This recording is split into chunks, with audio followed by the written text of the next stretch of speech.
বাংলাদেশে নির্বাচনী ব্যবস্থা নিয়ে এখন যে বিতর্কটা চলছে সেটা কিন্তু বেশ জটিল। একদিকে আছে আমাদের সবার পরিচিত সরাসরি ভোটের পদ্ধতি, আর অন্যদিকে আলোচনা হচ্ছে আনুপাতিক প্রতিনিধিত্বের একটা নতুন ব্যবস্থা নিয়ে। কিন্তু প্রশ্ন হলো, এই যে নতুন ব্যবস্থার কথা বলা হচ্ছে, এর পেছনে আসল উদ্দেশ্যটা কি?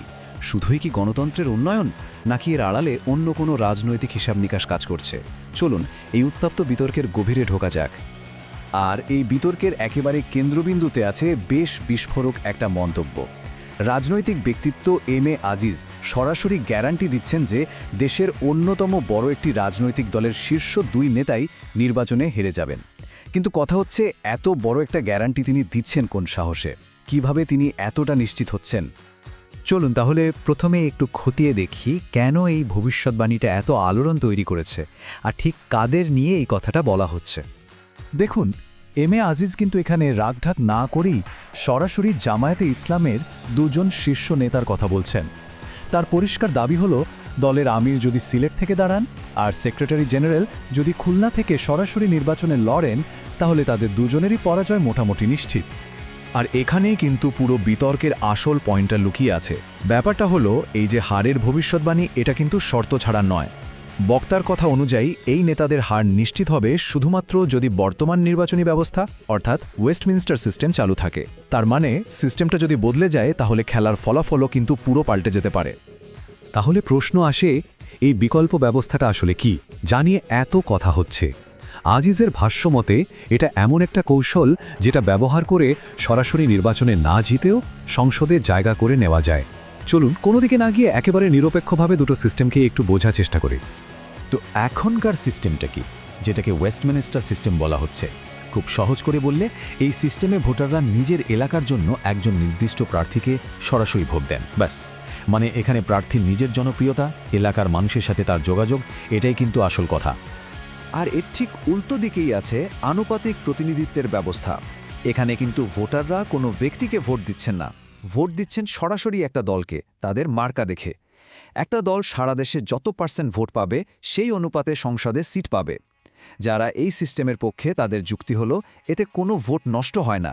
এমনকি ছোট দলগুলো সারা দেশে যেটুকু সমর্থন পায়, সেটার ভিত্তিতে সংসদে কথা বলার সুযোগ পায়। এই 2 ব্যবস্থার মধ্যে যে পার্থক্য, সেখান থেকেই কিন্তু আসল রাজনৈতিক কৌশলটা বেরিয়ে আসে। দেখুন, ওয়েস্টমিনিস্টার সিস্টেমে নেতা হতে হলে আপনাকে নিজের এলাকায় জিততেই হবে, এর কোনো বিকল্প নেই। কিন্তু আনুপাতিক ব্যবস্থায় সেখানে দলের দেওয়া লিস্টের ওপরের দিকে নাম থাকলেই ক্যাল্লা ফাতে। দল একটা নির্দিষ্ট শতাংশ ভোট পেলেই সিট কনফার্ম, সরাসরি জনগণের মুখোমুখি না হয়েও। তো এম.এ. আজিজের মূল অভিযোগটা ঠিক এখানে। তিনি বলতে চাইছেন যে নেতারা হয়তো সরাসরি নির্বাচনে জেতা নিয়ে একটু চিন্তায় আছেন, তাদের জন্য এই আনুপাতিক ব্যবস্থাটা একটা সহজ রাস্তা খুলে দেয়।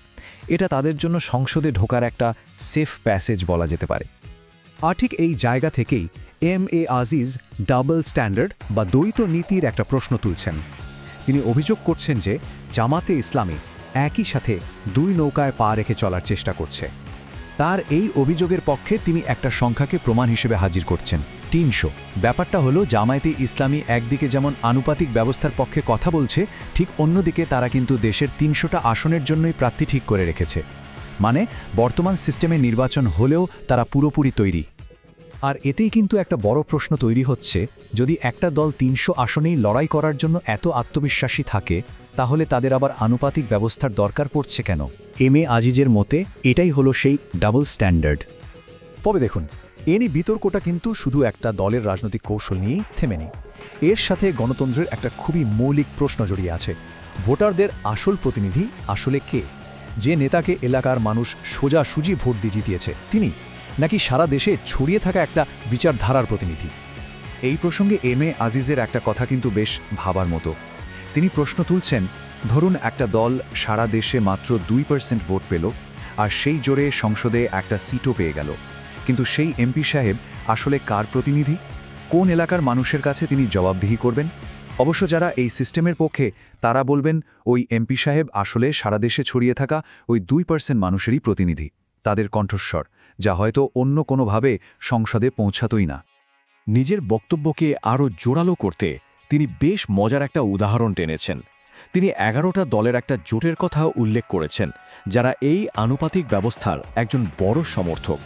তিনি একটু ব্যঙ্গের সুরেই বলেন যে এই 11টা দলের জোট যখন একটা মিটিং ডেকেছিল, তখন জানেন কতজন লোক হয়েছিল? মাত্র 12 জন। তার পয়েন্টটা খুব পরিষ্কার, যাদের জনভিত্তি এতই দুর্বল, আনুপাতিক ব্যবস্থা তাদেরকেই সংসদে আসার একটা অস্বাভাবিক সুযোগ করে দেয়। শেষ পর্যন্ত এম এ আজিজ এই আনুপাতিক ব্যবস্থাকে শুধু একটা ভুল নির্বাচনী মডেল হিসেবেই দেখছেন না, তার মতে এটা দেশের সার্বভৌমত্বের জন্যই একটা বড় হুমকি। তো এত সব তর্ক বিতর্ক, অভিযোগ আর যুক্তির পর শেষ পর্যন্ত এম এ আজিজের অবস্থানটা ঠিক কী? তার শেষ কথা খুবই পরিষ্কার এবং এখানে কোনো আপোষের জায়গা নেই। তিনি সাফ জানিয়ে দিয়েছেন, আমরা এই নির্বাচনে যাব না। এই রাজনৈতিক বিতর্কের এটাই হয়তো সবচেয়ে নাটকীয় মোড়। পুরো ঘটনাটা আসলে আমাদের সবার সামনে একটা খুব বড় প্রশ্ন রেখে যায়। যখন দেশের রাজনৈতিক দলগুলোই নির্বাচনী ব্যবস্থার উপর থেকে বিশ্বাস হারিয়ে ফেলে, তখন গণতন্ত্রের ভবিষ্যৎ কী দাঁড়ায়? এই প্রশ্নটার উত্তর খোঁজাটাই হয়তো এখন সবচেয়ে জরুরি।